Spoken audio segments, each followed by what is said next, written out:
Olá, investidor e investidora! Sejam todos bem-vindos aos minutos mais valiosos da sua semana. Eu sou Vinícius Custódio e estamos aqui para o nosso encontro de toda terça-feira. É sempre um encontro especial.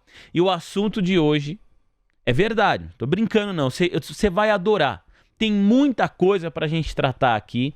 A gente vai falar principalmente de futuro, o que é importante para todos os investidores. O passado é história, a gente usa ali como uma referência, mas o que faz preço mesmo é essa tentativa de entender o que vai ser relevante no futuro. Esse futuro pode ser de curto prazo, de médio ou de longo prazo. A gente vai falar muito de tecnologia, do que pode ser tendência, do que já está mudando a nossa vida. É uma conversa saborosa na nossa edição de hoje do Olá Investidor.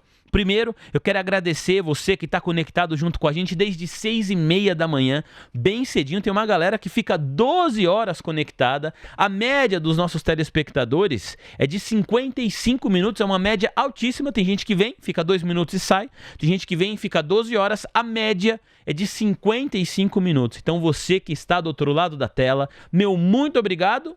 E o pedido, deixa o like aí.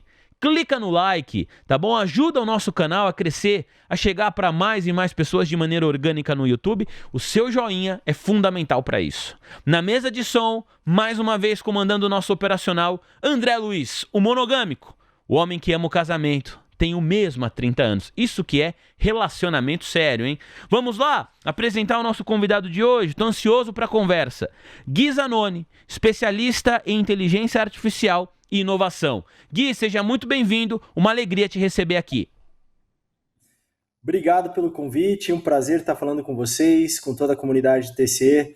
E tenho certeza que vai ser um papo aqui super legal sobre temas que estão quentes, são temas importantes. E, enfim, vamos bater um papo sobre isso. Vai ser uma conversa muito relevante para quem nos acompanha, para quem gosta e para quem investe em tecnologia também, eu tenho certeza. Pensei, Gui, 1000 maneiras da gente começar, porque tem muitas abordagens sugestivas. E aí, quando eu estava estudando para a nossa conversa, estava olhando o seu Instagram, daqui a pouco eu vou mostrar, e aí, na hora que eu estava estudando, no dia hoje da nossa gravação, eu estava ali olhando. De repente você publicou um vídeo, tinha acabado de publicar um shorts. Eu selecionei esse shorts, um trecho relevante do que você publicou. Falei, vou mostrar para o nosso público, é a melhor introdução possível para a galera entender sobre o que a gente vai tratar aqui. Então você aí do outro lado da tela, se prepara, o vídeo tem 1 minuto e 30, na sequência a gente volta para conversar. Se liga! Acha que os óculos inteligentes que estão virando hype são só para ver notificação ou tirar foto e gravar vídeo? Sério mesmo? Esquece a ficção científica. Até 2035 a tecnologia que você vai carregar no rosto pode transformar sua realidade em um episódio de Black Mirror. E não sou eu que estou inventando. A engenharia para isso já está saindo dos laboratórios. Vou tentar te explicar, se liga. Imagine você estar andando na rua, no centro da tua cidade, sei lá, no shopping center, e em cima de cada pessoa ter um balãozinho com uma nota social. É isso mesmo. Uma nota social flutuando sobre a cabeça das pessoas. Uma nota baseada em histórico judicial, em reputação digital, histórico financeiro. É isso que vai acontecer. Isso vai decidir com quem você fala, com quem você trabalha e até com quem você vai se relacionar. Agora para pensar no neuromarketing passivo disso. Sensores que monitoram a sua pupila, os seus batimentos cardíacos, para saber exatamente o momento em que a sua mente, a sua respiração, o seu batimento cardíaco se tornou mais vulnerável diante de um anúncio, por exemplo. Mas o ponto sem volta é a memória aumentada, isso mesmo. Seus óculos vão gravar absolutamente tudo, cada conversa, cada rosto, cada erro. A linha entre a sua memória pessoal e a vigilância total vai desaparecer. E detalhe, o botão de apagar não existe nesse mundo. Como um digital thinker, eu te pergunto, nós estamos ganhando superpoderes ou estamos apenas virando o produto final do sistema que agora consegue ver tudo através dos nossos próprios olhos? A tecnologia já permite tradução em tempo real e vídeos incríveis, mas o preço da conveniência está ficando caro demais. O futuro já está na nossa cara. A pergunta é, você está pronto para deletar a realidade física que existe hoje ou vai preferir continuar vivendo num mundo sem filtros?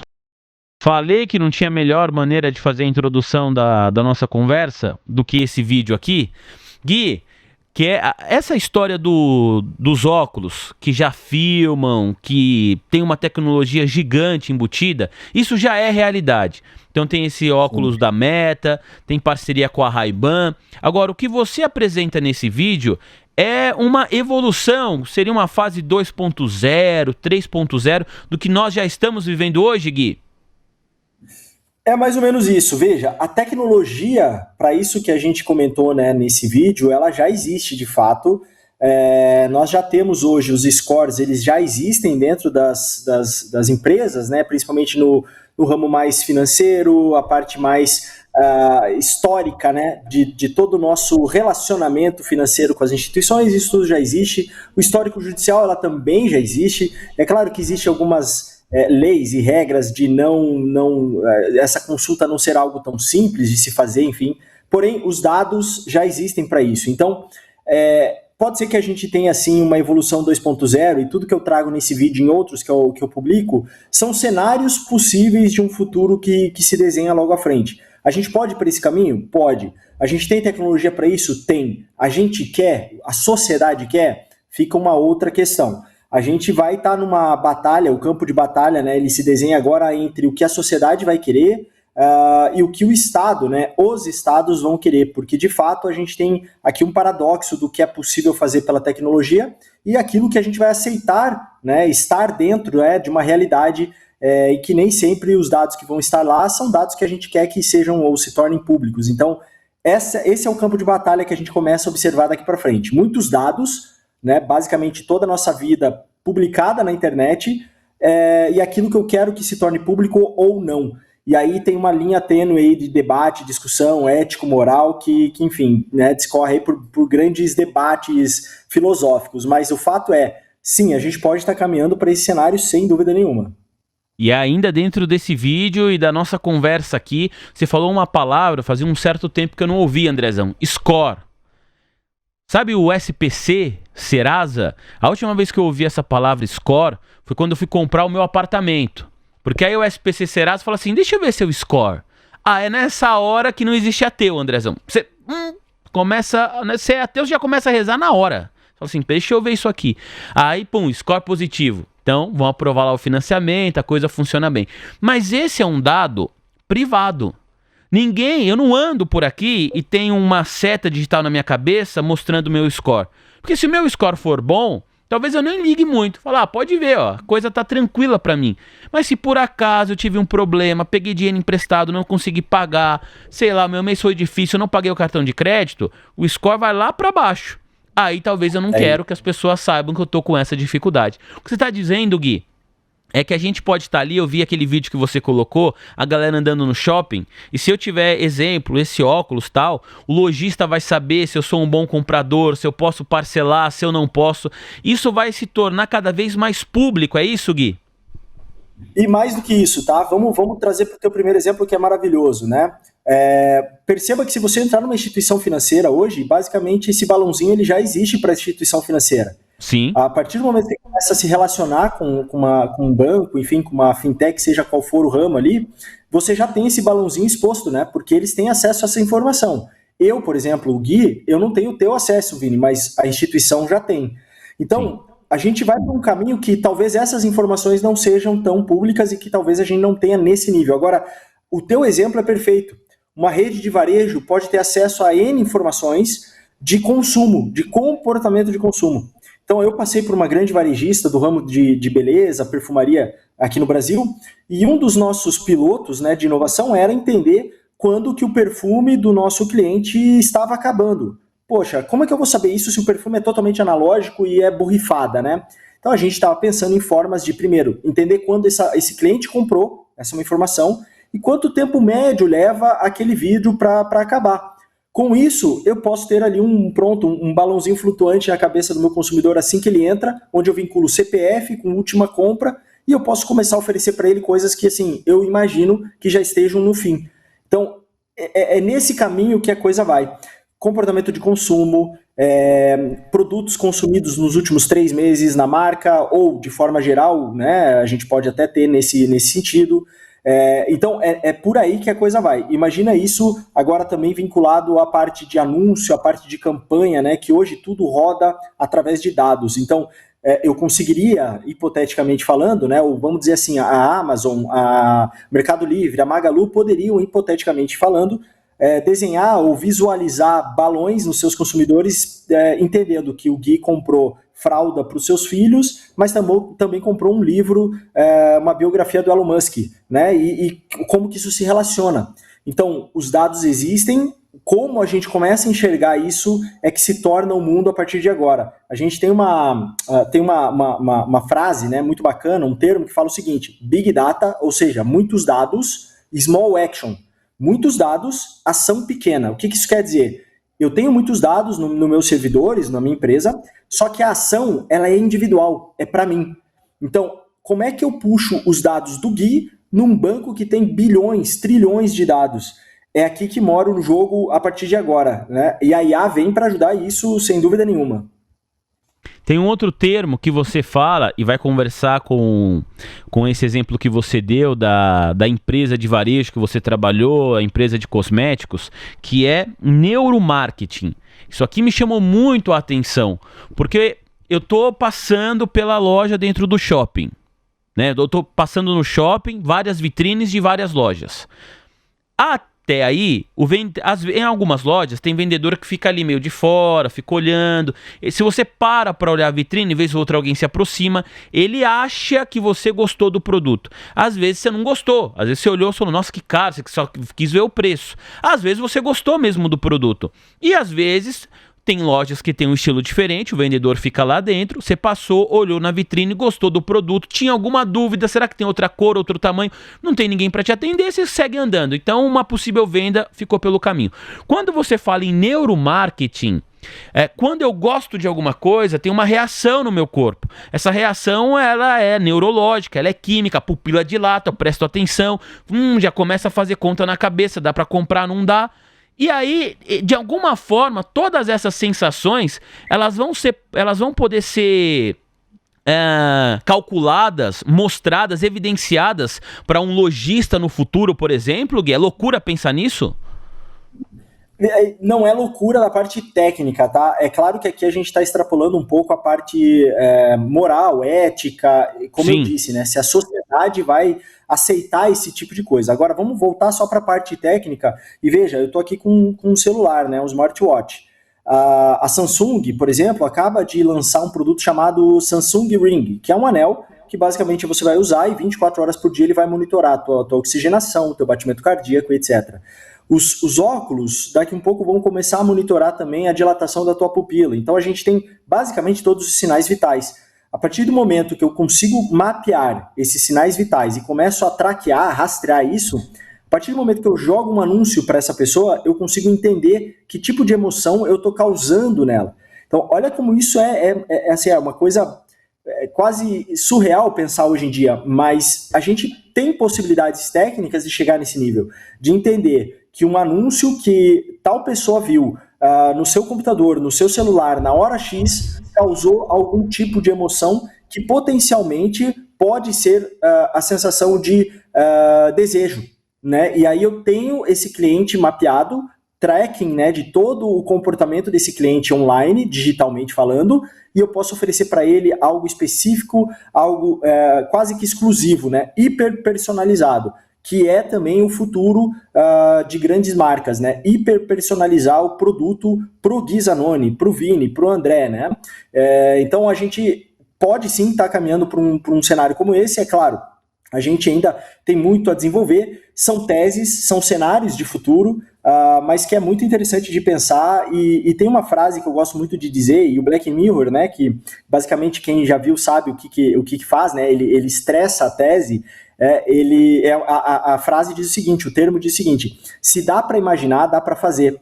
Nas minhas palestras, eu coloco um slide onde eu coloco um monte de seriado, desenho da década de 40, 50 e 60, onde vários desses personagens falavam com algo parecido com o smartwatch. Então você pega desde o Magnum, MacGyver, vários atores, né, vários atrizes, atores, enfim, vários personagens falando com o que hoje a gente sabe que é o smartwatch, literalmente. Então a frase, né, o termo que fala se dá para imaginar, dá para fazer, é o seguinte: a gente está começando a imaginar esse mundo. E se a gente começa a imaginar, daqui a pouco ele pode se tornar realidade. Isso é muito legal da gente pensar em vários pontos. tem um ponto que você fez questão de reforçar aqui por 2 vezes, que eu vou mencionar agora também, que é uma questão do quanto a sociedade vai aceitar isso. Então fala assim, olha, eu acho importante, não, eu não quero, acho que é relevante ter uma privacidade do que é público, de dados e do que não é. E como que a sociedade vai aceitar isso? Que eu estou imaginando aqui, hein, Andrezão? Porque eu não vou poder, na física, falar assim, pessoal, eu não quero. E o Gui vai falar, não, eu quero, pode liberar todos os meus dados. Eu falo, não, eu não. Me parece que isso vai ser uma escolha da sociedade mesmo. E cada sociedade, nós brasileiros, americanos, chineses, vai de alguma maneira chegar a um consenso. Eu acho muito difícil que esse processo, em alguma medida, não passe pelo campo político. Hoje, e aí tá chegando uma eleição aí, qual é o debate que a gente vê? Ah, eu sou a favor do aborto, eu sou contra o aborto, eu sou a favor da liberação das drogas, eu sou contra... Esse é o tipo de debate que a gente vê. Aí cada um vota naquilo que se identifica mais. Me parece que daqui... Não é tanto tempo assim não, viu? Eu não vou nem falar o ano para não errar, mas me parece que em pouco tempo a gente vai ver alguns deputados e deputadas, quando for pedir voto, Gui, falar assim, olha, eu sou a favor da privacidade dos dados. Hoje a gente já vê alguma coisa assim, que o seu dado não seja compartilhado, que você não ande com um balão na sua cabeça. Aí já vai ter outro que vai falar, ao contrário, eu sou a favor da liberação total. Você precisa saber com quem você conversa. Você vai olhar para a pessoa, você já vai saber se é bom pagador, se não é, se tem histórico de crime, se não tem. Você precisa ter mais informação. Seus filhos vão se relacionar com essas pessoas. Não é importante para os seus filhos? Eu acho que esse debate, que é uma coisa meio Black Mirror, a gente deve ver daqui a pouco com mais ênfase aqui na política brasileira, hein, Gui? Aí segura que eu quero ver. Aí segura, cara. A tua provocação, ela é perfeita, Vini, porque esse é o cenário, tá? A gente, né, de forma geral, aqui, Brasil, tá? Falando Brasil, a gente está atrasado em algumas pautas quando o tema vai para o caminho da tecnologia. A gente realmente vê um debate ainda muito ideológico, né, de direita, esquerda, aquela coisa toda, mas a gente não está debatendo o Brasil nesse mundo digital de hoje. E se você parar para pensar hoje as guerras, né, que infelizmente acontecem, as disputas, até isso o digital é absurdamente utilizado. Então você vê nas guerras drone para lá, drone para cá, IA sendo usada para capturar tais pessoas. Eu não sei se você viu, Vini, a CIA divulgou inclusive uma tecnologia chamada Ghost Murmur, que conseguiu identificar um soldado que teve o caça abatido, um soldado americano, que teve o caça abatido, e eles identificaram onde ele estava pela frequência do batimento cardíaco. Que essa é uma coisa surreal, cara. Isso tá no meu Instagram também, quem quiser olhar lá depois eu explico. Mas o ponto é, enquanto o Brasil, a gente está paralisado em alguns debates ainda muito pouco produtivos no campo tecnológico, tá? Mas a tua provocação ela é perfeita, porque sim, nós vamos, e aí eu peço até para quem está nos vendo aqui, vai nos ver, volte daqui a algum tempo nesse vídeo para ver se a gente estava no caminho certo ou não, mas eu não tenho dúvida que a gente vai ter debates falando sobre eu sou contra a liberação dos dados, eu sou a favor, existe esse pró e esse contra, vai ter esse debate, cara, não tenha dúvida. O que eu tenho mais medo não é em si do debate, porque eu acho que isso é questão de tempo, não é se vai acontecer, é quando vai acontecer. Meu medo maior é que a gente fique no debate de direita e esquerda, porque aí quem perde é o Brasil, né? Independente das pautas serem de um lado ou de outro, o Brasil precisa debater isso porque o mundo está evoluindo e se a gente ficar perdendo tempo aqui, nós vamos ser assim ultrapassados por diversos países que vão estar mais alinhados nesse sentido. O que é certo, o que é errado aqui, não cabe a mim dizer, é realmente um debate muito complexo, porém, tem que ser debatido e tem que ser levado para a sociedade. Não pode ser imposto e não pode ser também negligenciado. Boa, boa, Gui. Olha, já estamos aqui quase que na metade da nossa conversa. Quero reforçar aqui o pedido do like, se você está gostando, vai comentando. Você sabe que o nosso material ele é sempre gravado, mas eu tô aí ao vivo no chat. Não uma inteligência artificial não, sou eu mesmo que tô acompanhando o episódio junto com você. Então quem tá mandando boa noite no chat, eu tô respondendo. Quem eventualmente tem alguma dúvida, eu tô respondendo também, tá bom? Você assistiu, Andrezão, Black Mirror? Você sabe qual é essa série? Né? Eu assisti na Netflix, então se por acaso você aí do outro lado da tela não assistiu ainda, eu recomendo.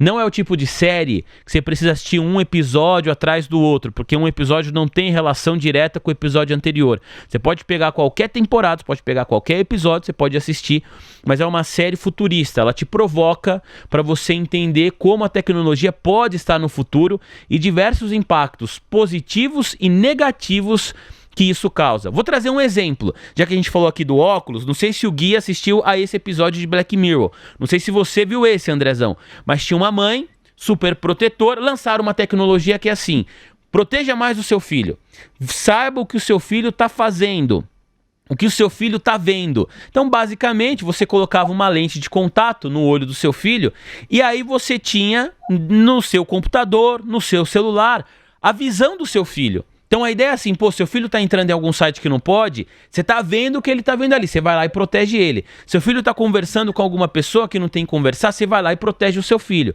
Pô, que ideia boa, entendeu? Então assim, eu tô ali, sabe, tô vendo se meu filho tá estudando ou não tá, tô acompanhando meu filho. A questão é, de repente essa criança começa a crescer e aí ela começa a ter, por exemplo, relacionamentos. E aí você, pai e mãe, tá vendo isso. Porque você não tinha como tirar esse negócio do olho mais. É uma decisão que você tinha que tomar quando seu filho era criança. Quer ou não? Pais superprotetores, no episódio, falou, isso é uma ótima ideia. Só que aí depois o pai vê o filho falando mal dele, pai e mãe, pros amigos. O que na adolescência, vamos combinar, é uma coisa quase que normal. Ai, meu pai é chato demais. Só que você tá vendo aquilo. E aí mostra como essa questão, esse monitoramento impacta as relações pessoais. Então esse tipo de coisa é pautada nessa série que você menciona nesse vídeo que eu mostrei aqui também, e é uma discussão que me parece que vai ser cada vez mais comum no nosso dia a dia, não é, Gui? E Vini, o Black Mirror, para quem não conhece, é exatamente isso, uma série futurista que extrapola, tensiona as teses de tecnologia no mundo cada vez mais digital. Então ela é muito interessante porque, de novo, se dá para imaginar, dá para fazer. Se alguém imaginou aquilo, em algum momento a tecnologia pode chegar a esse nível de fato. Mas preste bem atenção, a decisão sempre nos episódios, né? E como você falou, você pode assistir qualquer um de qualquer temporada, eles são episódios únicos, né?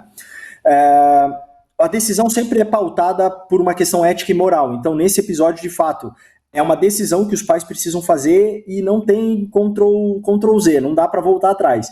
Então, veja, sempre vai cair numa decisão ética, moral, filosófica, ideológica. Por quê? Porque, de novo, a tecnologia ela existe, a tecnologia está disponível, a tecnologia pode nos entregar muitos avanços, mas no final, a forma como a gente trabalha com ela, a forma como a gente constrói em cima dela, e essa é uma discussão, inclusive, sobre IA, que está muito pautada hoje, ética, moral, é sobre isso que a gente vai debater, não exatamente se a tecnologia funciona ou não, porque isso é um fato, funciona. Não só essas tecnologias que a gente está comentando aqui, mas foguete está dando ré, a gente está a caminho da Lua de novo.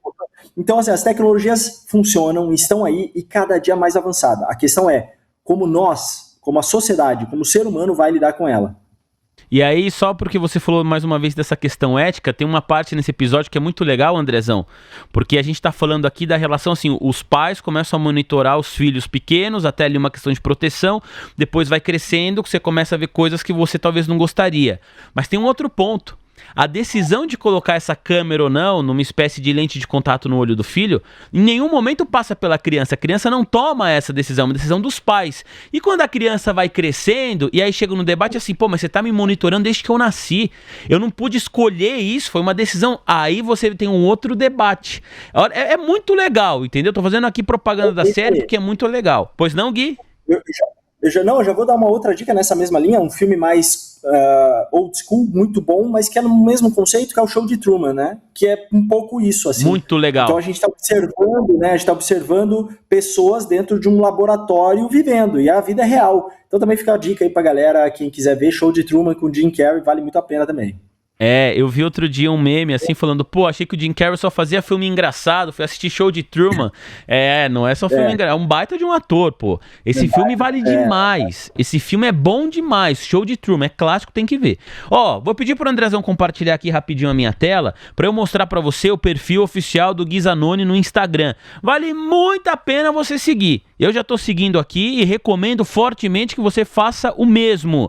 Então não tem erro, você vai aí agora no seu Instagram, você vai digitar @gui.zanoni, Zanoni, gui.zanoni.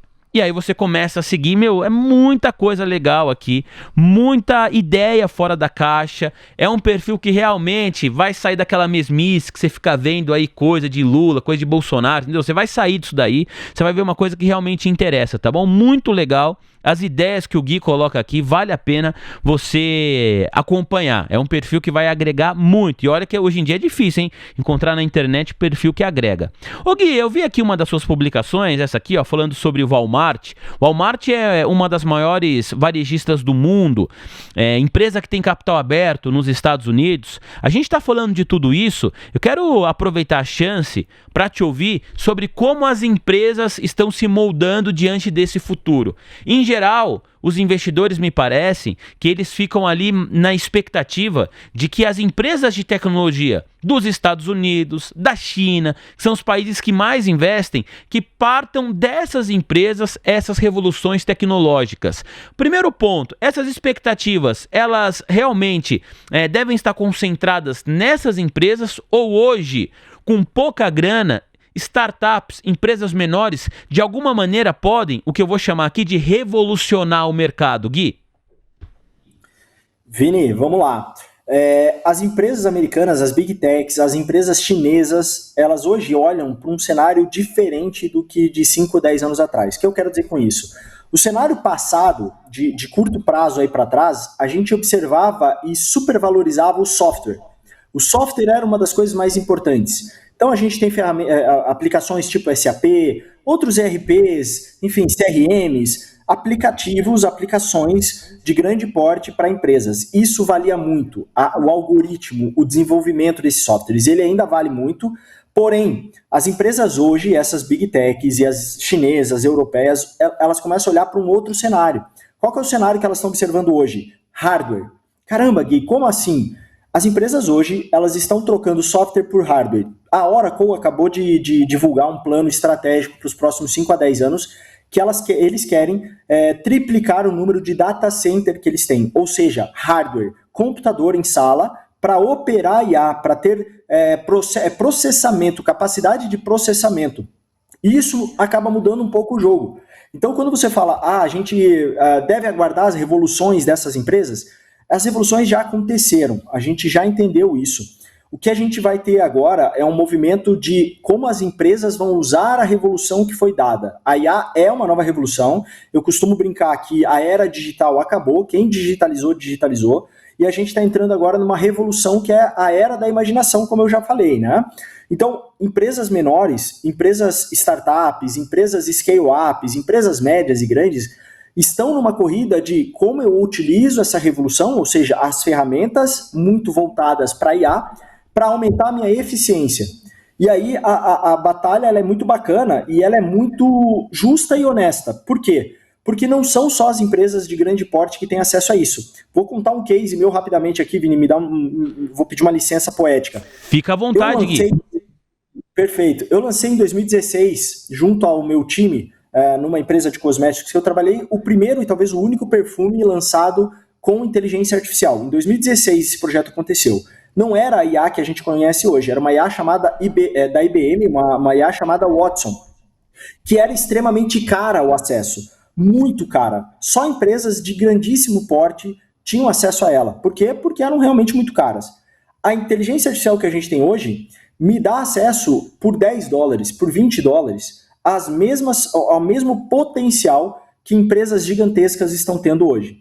O que diferencia é a capacidade de processamento, ou seja, se eu entrar em competição com uma empresa grande utilizando a mesma ferramenta, provavelmente ela vai pagar muito mais pelo serviço e, portanto, ela vai ter mais capacidade de processamento. O que eu quero dizer? Os créditos dela vão acabar antes.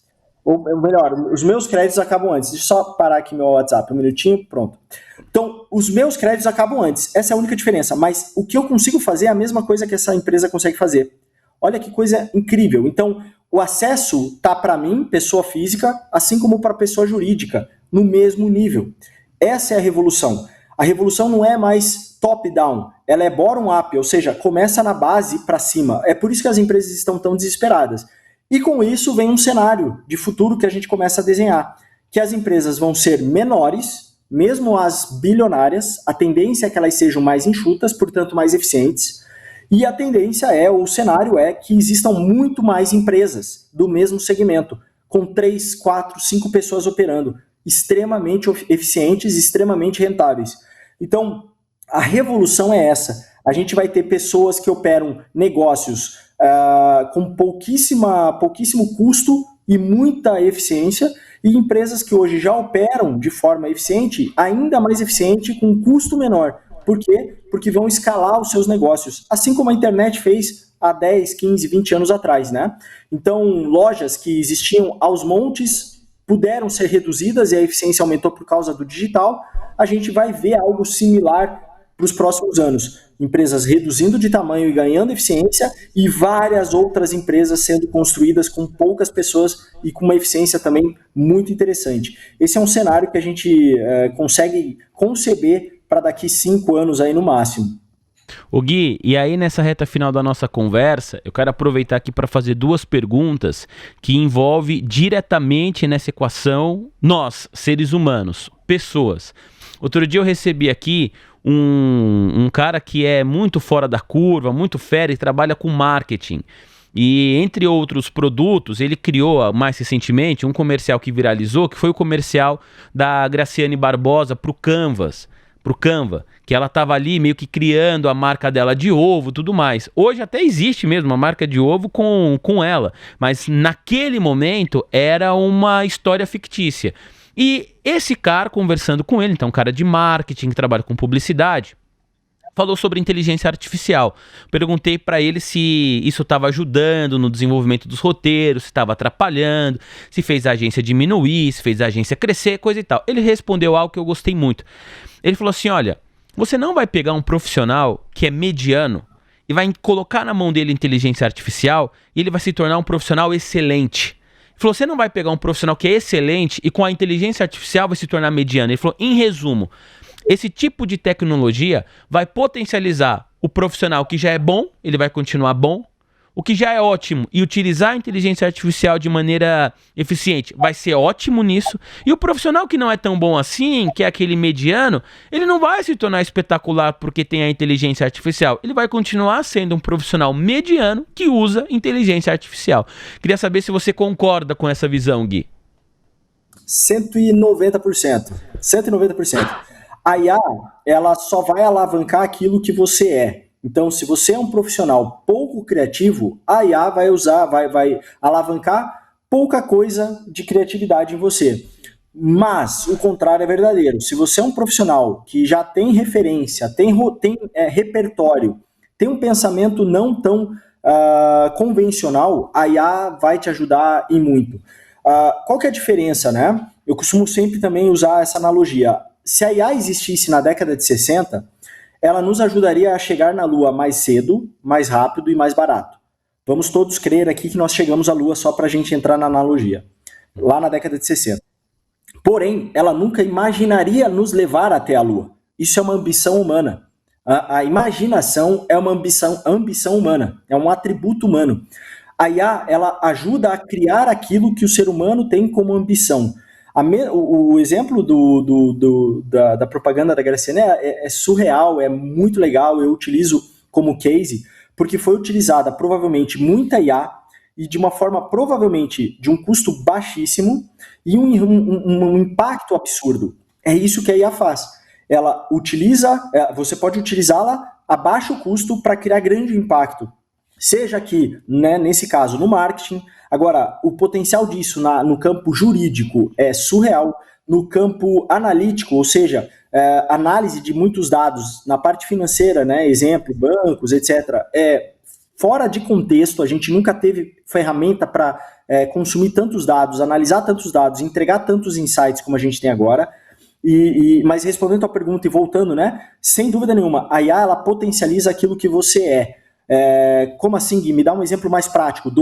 Um autor que escrevia antes no papel e na caneta não ficou ou não se tornou um melhor autor, escritor melhor, porque começou a escrever no computador. É a mesma coisa, né? Então, a IA ela potencializa aquilo que você já tem de bom e aquilo que você não entrega ou aquilo que falta, os gaps de comportamento ou até, né, com relação a uma empresa, os gaps de entrega, de execução, a IA não ajuda. Pelo contrário, se você colocar a IA, implementar a IA numa empresa bagunçada, ela não vai arrumar nada, ela vai aumentar essa bagunça. Mais do que isso, ela vai aumentar a velocidade dos erros. Por quê? Porque ela não vem para ajustar, ela vem para acelerar. E se você está acelerando contra o muro a 200 km por hora, você vai bater, ela não vai frear o carro. Mas no outro lado a mesma coisa. Se você está com um avião, com uma pista limpa, e você coloca IA, você decola muito mais rápido, muito mais cedo, com muito menos consumo de combustível. Então, essas analogias às vezes servem para pessoas que não são tão letradas em tecnologia entender o potencial que é uma ferramenta como essa. E, de fato, 190%, 200% concordo com ele que disse, né, que a IA, de fato, ela vai potencializar aquilo que você é e não vai fazer milagre, não tem jeito. E pra gente encerrar, Gui, nossa conversa tá muito boa. Vou reforçar aí você que tá nos acompanhando. Siga o Gui nas redes sociais, porque é esse tipo de assunto realmente importante que faz diferença. Gui.zanoni, tá bom? @Gui.zanoni. Esse é um vídeo que eu tava assistindo na internet, tá, Gui? Que eu vou mencionar agora. Compartilharam comigo. É uma roda de 4 empresários conhecidos aqui no Brasil e eles estão discutindo a relação de trabalho no futuro. E chega uma hora que a pauta é tecnologia. E aí tem um deles que fala assim, e os outros concordam. Pessoal, cada vez mais eu estou percebendo que a tecnologia é commodity. Então o que é commodity? É um produto que ele está mais ou menos ali à disposição de todo mundo, né? Não é mais um diferencial. Tá ali, todo mundo tem. E pelo que você falou, até a questão do custo, essa tecnologia está sendo cada vez mais democratizada nesse sentido. O acesso está cada vez mais barato. E aí nessa roda de conversa, o pessoal falou assim, então o que vai ser o diferencial?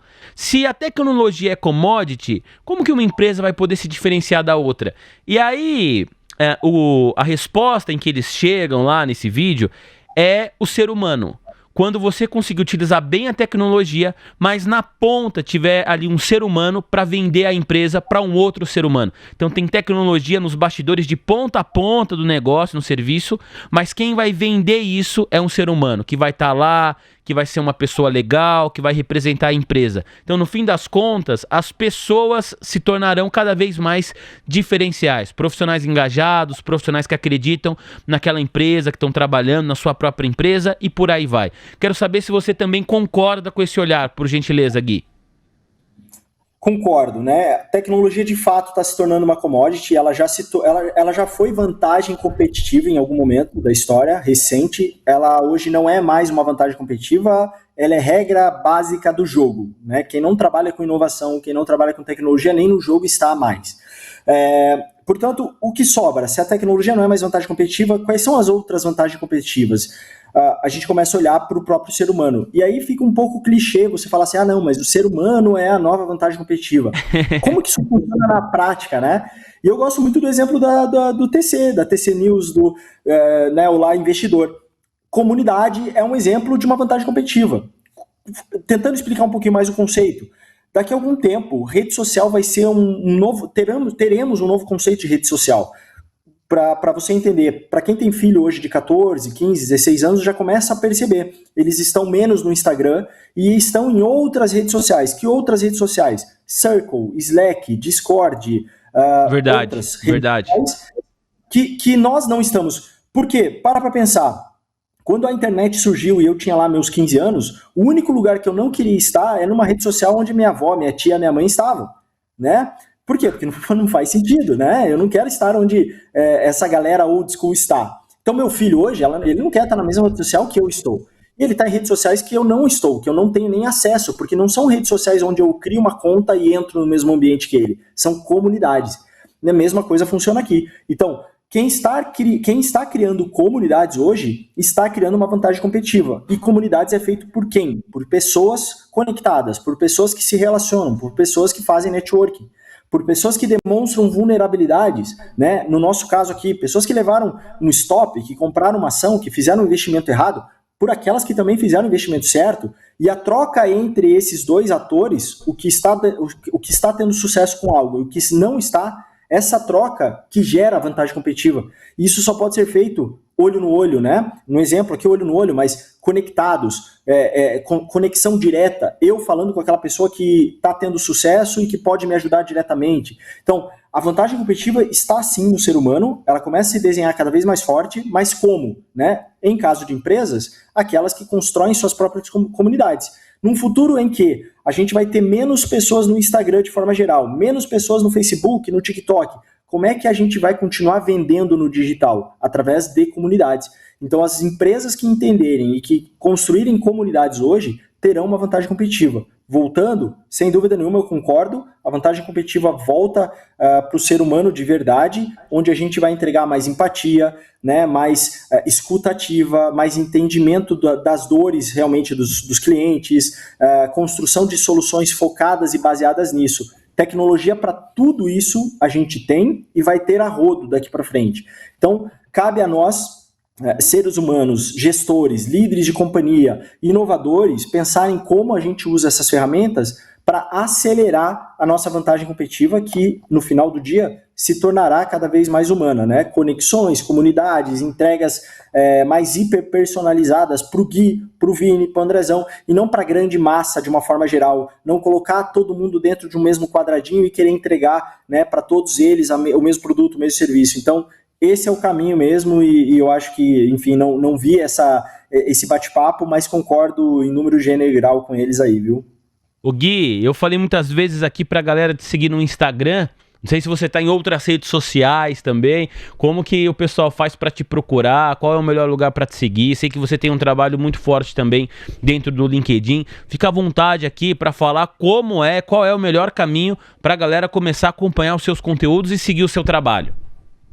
Cara, obrigado mesmo pela abertura. A gente vem construindo um conteúdo, né, que realmente é para parar um pouco com esse scroll infinito de dancinha, de memezinho. É claro que em algum momento é legal, a gente precisa dar uma oxigenada, mas eu acho que são canais que a gente pode abastecer o nosso repertório. No final do dia, e até como dica aqui, Vini, se eu pudesse dar uma dica, né, para as pessoas que nos ouvem, Tag, e nesse novo mundo, para onde eu vou? Aumente o seu repertório, leia mais sobre coisas distintas, escute mais podcasts como esse, escute notícias, escute música, vá ao cinema, vá ao teatro, aumente o seu repertório, e é isso que eu tento fazer pelas minhas redes sociais, aumentar o repertório com temas sobre futuro, inovação, negócios e comportamento.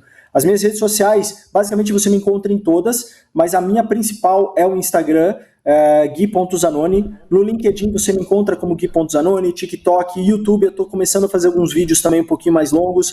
Gui.Zanoni, em qualquer rede você vai me encontrar, e vou estar aberto à disposição para a gente trocar uma ideia também, manda mensagem, a gente conversa, e vai ser um baita prazer relacionar e conectar também com o público de vocês. Gui, foi muito legal, obrigado pela conversa, aprendi muito aqui nessa troca de ideias, quero desejar muito sucesso para você, e os microfones da TC News estão à disposição para uma próxima oportunidade. Grande abraço! Vini, obrigado, um grande abraço e até a próxima, abraços! Pô, Andrezão, foi uma conversa legal pra caramba, hein, Andrezão? É torcer pra gente não ser trocado por um robozinho, Andrezão, aqui. Você não vai ser. Você não tem como, Andrezão. Um robô não consegue fazer o que você faz aí, cuidar de 25 telas. Agora, eu aqui, você treinar o Mia, não precisa nem ser muito inteligente. Ela já substitui na hora. Esse que é o meu medo. Vou começar a aumentar meu repertório, Andrezão. Não sei o que eu vou fazer. Fiquei preocupado com essa conversa agora. Olha, conversa muito boa, hein? Pega esse link aí, manda no seu grupo de WhatsApp favorito, envia pras pessoas, entendeu? Vamos compartilhar esse tipo de conteúdo. E fica aqui também meu convite, porque na semana que vem a gente tá aqui de volta, toda terça, tem o Olá Investidor, a partir das 6h30 da noite, ou 6h30 da tarde, do jeito que você quiser. E também o meu pedido final, para você deixar o seu like. Nesses últimos 30 segundos a nossa transmissão está acabando. Obrigado pela audiência fiel, pela audiência de muita qualidade de todos os nossos encontros, de todas as edições do Olá Investidor. Semana que vem estamos juntos de novo. Até lá, um grande abraço. Tchau.